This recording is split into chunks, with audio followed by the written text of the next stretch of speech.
आणि मी त्यांना सांगूही शकले नाही की तू त्यांचा मुलगा आहेस म्हणून।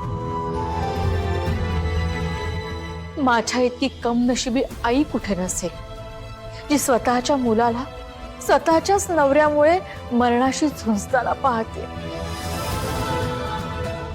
श्रेयस, मी जर त्यांना सांगितले की तू आमचा मुलगा आहेस तर इतकी वर्ष हे सत्य लपवून ठेवलं की तुला आणि मला आपल्या दोघांनाही संपवून टाकतील रे।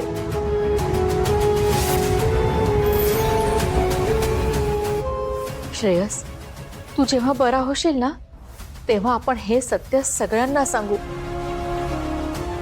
माय लेक म्हणून अख्ख्या जगासमोर मिरवू आपण। श्रेयस, तू माझ्यावर विश्वास ठेवशील ना रे? मला आपली आई मानशील ना रे? यशोधराने घेतलेली माझी जागा मला परत मिळवून देशील?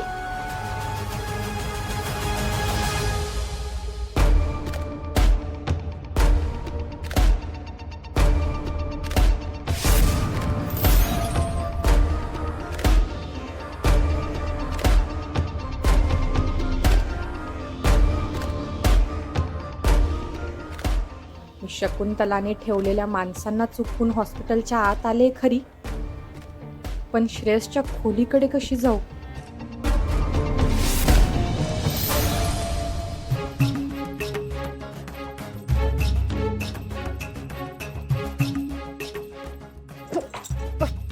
सॉरी सॉरी, चुकून धक्का लागला, सॉरी। काय ग, रोजच कसा उशीर होतो तुला? Sorry madam. ते सगळं सोड आणि युनिफॉर्म कोण घालणार? ड्युटीवर आहेस ना?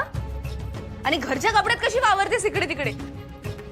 ताबडतोब जा आणि युनिफॉर्म घालून ये। हो, ओके मॅडम।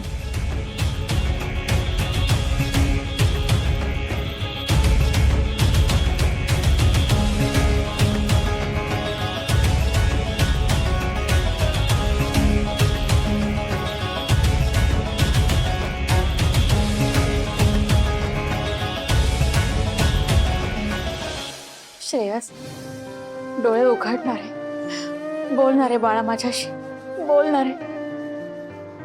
एकदा तरी आई म्हण रे मला। ओ सॉरी, मला वाटलं तुम्ही त्याच्या आत्या आहात।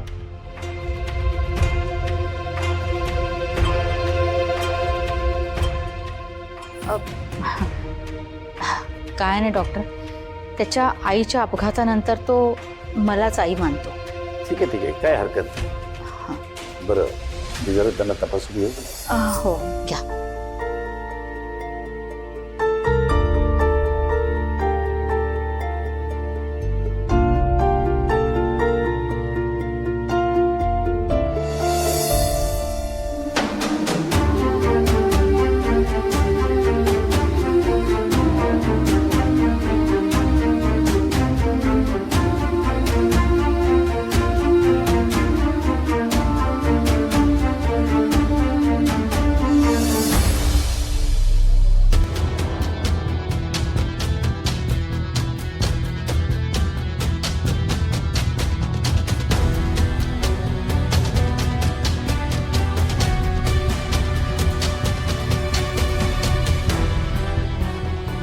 काय ग, इथे काय करतेस?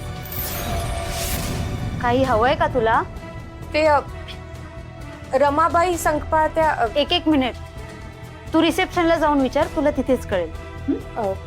बरं, मी इकडून जाऊ का? जा।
डॉक्टर बोला. तुम्हाला थोडं सांगायचं होतं असं, या सिस्टर श्रेयसकडे नीट लक्ष देत नाही.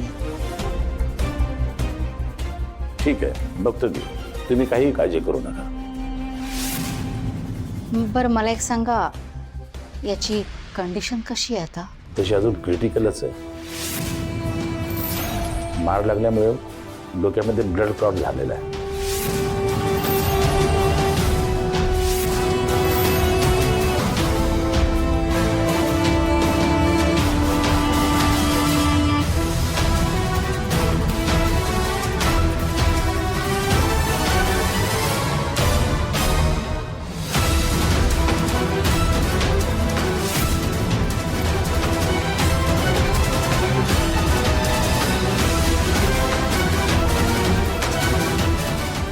किती नीचपणे चांगलेपणाचा बुरखा पांघरलास, पण मी तो फाडल्याशिवाय राहणार नाही.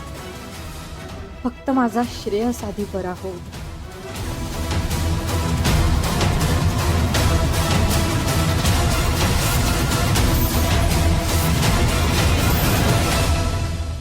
सिस्टर, पेशंटला इंजेक्शन द्यायची वेळ झाली.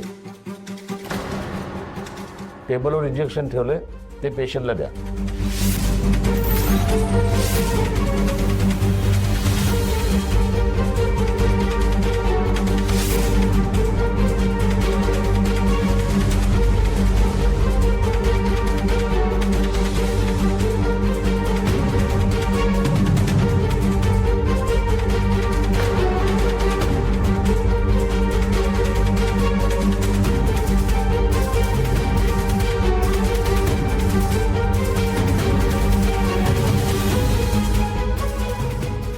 तारा, किती इच्छा झाली तरी श्रेयसला हाक नाही मारायची.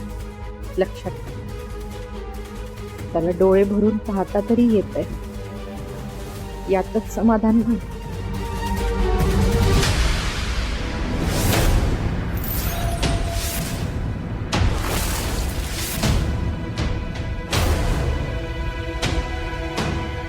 हे बघा, हे ना असं करतात.